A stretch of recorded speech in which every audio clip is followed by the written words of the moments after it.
Today, we are diving into a classic guide for anyone who's ever found themselves in charge of a team.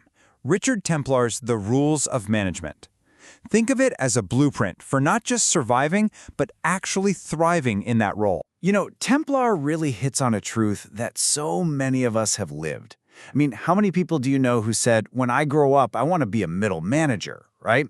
Most of us are what you might call accidental managers. One day, you're just focused on your work, and the next, poof, you're suddenly responsible for a whole group of other people and their work. And just like that, you're expected to wear all of these hats at once. You're supposed to be a leader, an innovator, a therapist, a judge. I mean, look at this list. It's totally overwhelming. But what if? What if we've been looking at the job all wrong? Okay, let's get into the heart of it, because Templar argues there is one single idea, a mindset shift that changes absolutely everything. This is the secret that takes you from feeling constantly swamped to actually being in command. Here it is. This is the big revelation. Your job is not to manage people. Trying to manage people is exhausting, and honestly, it doesn't even work. Your real job, your most important job, is to manage the processes, the systems, the strategy, the resources. You set up the conditions for success, and you'll find that people are perfectly capable of managing themselves. And you can really see the difference here. The old myth has you stuck, right? You're babysitting, you're constantly putting out fires, you're this stressed-out buffer.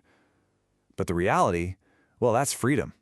It lets you step back, think about the big picture, give your team what they need to succeed, and then you trust them to get it done. It's the huge difference between being a micromanager and being a real leader. So you've got this new mindset, now what? How do you actually do it? Well, your first job is to build your engine. And by engine, I mean a team that is so capable, it pretty much runs itself. This isn't about you becoming obsolete. It's about you building a powerful machine that you can then steer. And Templar gives us this fantastic three-step cycle to follow. First, you hire for raw talent and pure potential, not just a checklist of experiences. Second, and this is crucial, you have to let them make mistakes. It's how people learn, it's how they grow. And third, whenever there's a win, you make sure the team gets 100% of the credit. This builds their skills, their confidence, and an incredible sense of loyalty. This really gets to the core of it. Building a great team is an active process. You don't just hope it happens. You build it, you give them the mission, you give them the tools, and then you prove you trust them by getting out of their way. That trust, right there, that's the fuel for the engine you just built. And you know, a funny thing happens when you lead like this. Your team doesn't try to undermine you. They actually get comfortable. They feel safe and supported.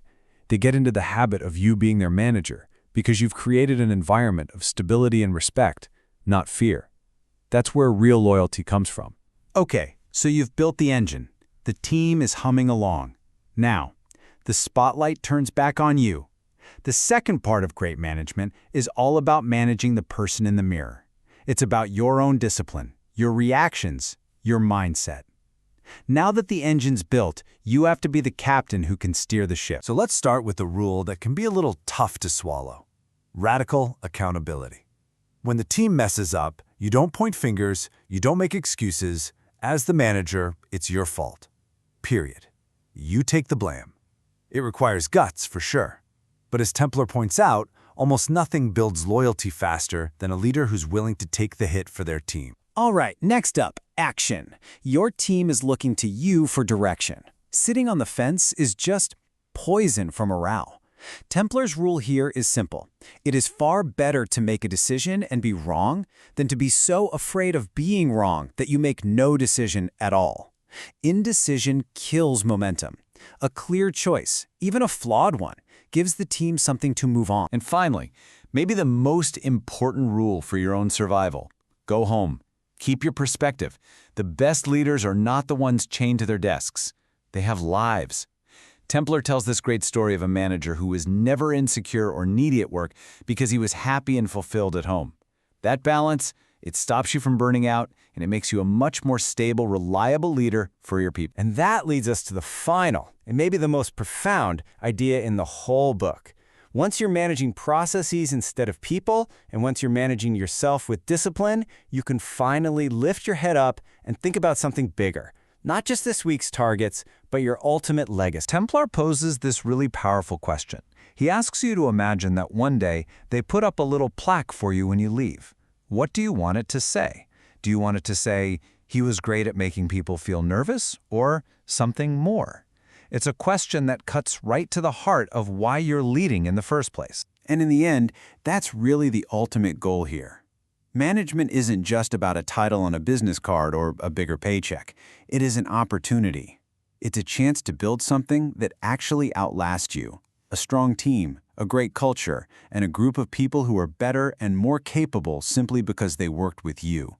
That's more than just success. That's a legacy.